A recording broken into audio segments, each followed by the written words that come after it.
I actually think that it just needs to be Landback. Mm-hmm. I think Indigenous sovereignty all the way, as we've expressed in this conversation already. Indigenous peoples are sovereign. We're still here. And some of the biggest issues that I can say like need to be worked on, climate action absolutely needs to be dealt with for a variety of reasons. I don't think the settler colonial government is capable of responding to it.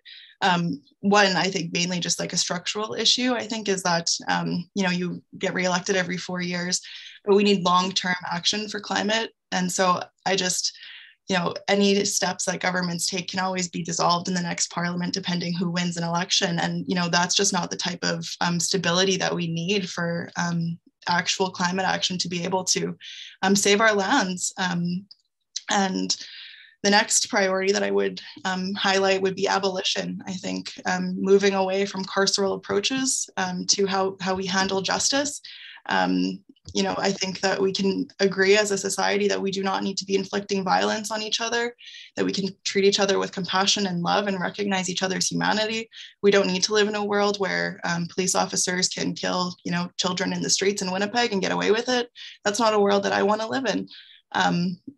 And I don't know if the federal government has any intention of moving towards abolition or dissolving any of the federal police.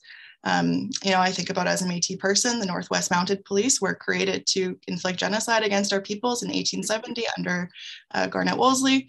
That ended up becoming the RCMP. And so, what does that say? If this was the police force that was created to inflict genocide, I don't know if that's a reasonable thing to consider moving forward with in the future.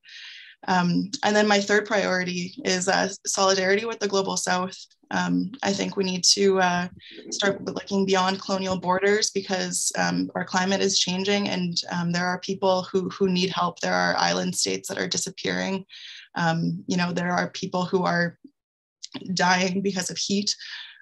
These are real issues, and there are people who are really, really needing help. And here in the global north, where we have extracted so much from that part of the world, we have a responsibility to help our brothers and sisters who are in the global south.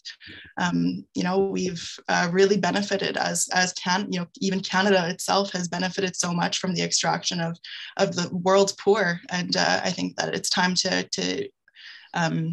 stop and to return so many of the things that we have stolen from people. Those would be my three priorities, and I again, it has to go to Landback.